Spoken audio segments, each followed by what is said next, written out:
안녕하세요. 인사 담당자분들, 일용직 퇴직금 문제 때문에 고민 많으시죠? 이거 정말 많이들 헷갈려 하시더라고요.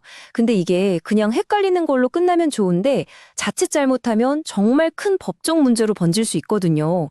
그래서 오늘 제가 아주 확실하게, 명쾌하게 정리해 드릴 테니까요. 지금부터 딱 집중해 주세요. 자, 실무에서 제일 많이 듣는 질문이 바로 이거예요. 아니, 우리 회사에서 1년 넘게 쭉 나온 일용직 분이 계시는데 이분 퇴직금 챙겨드려야 하나요? 이런 거죠. 매일매일 계약서 새로 쓰고 일당으로 지급하는데 퇴직금이라니 이게 법적으로 진짜 줘야 하는 의무가 있는 걸까요? 아마 많은 분들이 속으로 에이, 일용직인데 무슨 퇴직금이야. 당연히 안 줘도 되지. 라고 생각하실 거예요. 그쵸? 근데요, 이게 정말 큰 오해입니다. 정말 큰 착각이에요. 이 생각 하나 때문에 나중에 엄청난 분쟁에 휘말릴 수도 있습니다. 왜냐하면요, 법은 계약서에 일용직이라고 써 있는지 정규직이라고 써 있는지 그런 이름표에는 별로 관심이 없어요. 근로자 퇴직급여 보장법을 보면요, 아주 명확한 기준이 딱 나와 있습니다. 지금부터 제가 말씀드릴 딱 두 가지 조건, 이 두 가지만 충족되면 계약 형태랑 상관없이 무조건 예외 없이 퇴직금을 줘야 합니다. 자, 그럼 도대체 그 두 가지 핵심 조건이 뭘까요? 지금부터 아주 쉽게 뜯어보겠습니다. 이것만 딱 기억하시면 앞으로 일용직 퇴직금 문제로 헷갈릴 일 절대 없으실 거예요. 네, 바로 이겁니다. 첫 번째, 1년 이상 쭉 이어서 일을 했는가? 그리고 두 번째, 일주일에 평균 15시간 이상은 일을 했는가? 어때요? 되게 간단해 보이죠? 그런데요, 이 간단해 보이는 조건들 안에 아주 중요한 디테일들이 숨어 있습니다. 자, 그럼 첫 번째 조건부터 한번 파헤쳐 보죠. 바로 계속 근로입니다. 아니, 근데 매일매일 계약이 끝나는 게 일용직인데 여기에 계속이라는 말을 붙이는 게 좀 이상하지 않으세요? 바로 여기가 이 문제의 가장 중요한 핵심 포인트입니다. 이 그림 하나가 모든 걸 설명해 줍니다. 바로 형식과 실질의 싸움인데요. 우리 법원은요, 계약서 같은 서류 쪼가리, 즉 형식보다는요, 이 사람이 실제로 어떻게 일했느냐 하는 실질을 100배, 1000배는 더 중요하게 봅니다. 그러니까 서류상으로는 매일 고용관계가 끊어진 것처럼 보여도 실제로는 다음날 또 출근하는 게 너무나 당연했고 어제 하던 일을 오늘 또 이어서 하고 이런 식이었다면 그건 그냥 계속 근로로 보는 거예요. 그리고 이건 뭐 최근에 갑자기 생긴 이상한 판결이 아니에요. 아주 오랫동안 우리 법원이 꾸준히 일관되게 유지해온 입장입니다. 한마디로 뭐냐? 이름만 일용직이지 실질적으로는 그냥 상용직처럼 쭉 일한 거나 마찬가지면 퇴직금 줘야 한다. 이겁니다. 자, 그럼 여기서 이런 질문이 나올 수 있죠. 근데 제가 알기론 일용직은 퇴직금 안 줘도 된다는 판결도 본 것 같은데요? 네, 맞습니다. 아주 예외적으로 그런 사례가 있긴 있어요. 하지만 그 케이스는 왜 예외였는지를 아주 자세히 들여다봐야 합니다. 퇴직금이 인정 안 됐던 그 예외적인 케이스는요, 상황이 정말 특수했어요.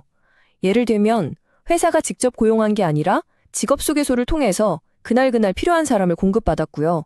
하는 일도 누가 와도 바로 대체할 수 있는 그런 아주 단순한 작업이었죠. 그리고 회사는 내일 꼭 나오세요. 이런 약속을 전혀 안 했고 일하는 사람도 오늘은 이 회사, 내일은 저 회사 이렇게 자유롭게 옮겨 다녔던 거예요. 그러니까 이런 여러 가지를 종합해 보니까 이건 진짜 고용관계가 계속됐다고 보긴 어렵겠네라고 판단한 거죠. 우리가 보통 생각하는 장기 일용직하고는 상황이 완전히 다르죠. 자, 첫 번째 관문인 계속 근로는 이제 이해가 되셨죠? 그럼 이제 두 번째 조건으로 넘어가 볼게요. 이건 시자 계산이라서 첫 번째 조건보다는 훨씬 명확합니다. 바로 주 15시간 이상 일했는가 하는 문제입니다. 네, 두 번째 조건에서 여러분이 기억해야 할 마법의 숫자는 바로 15입니다. 15. 일주일에 평균적으로 15시간 이상을 일했는지가 핵심이에요. 법에서 정한 정확한 기준은 이렇습니다. 전체 근무 기간을 4주 단위로 이렇게 쪼개보는 거예요. 그래서 그 4주 동안의 주 평균 근로 시간을 계산했을 때 15시간 이상이 나와야 합니다. 근데 일용직은 딱 정해진 스케줄이 없잖아요. 그럼 이건 어떻게 계산할까요? 아주 쉬워요. 그냥 그 주에 실제로 일하기로 한 시간을 다 더하면 됩니다. 예를 들어서 어떤 주에 월요일에 8시간, 수요일에 8시간 일했다. 그럼 그 주는 총 16시간 일한 거죠? 그럼 15시간 넘었으니까 기준 통과. 이렇게 되는 겁니다. 자, 바로 이렇게 사주 평균 15시간 기준을 통과한 기간들을 쭉 모으는 거예요.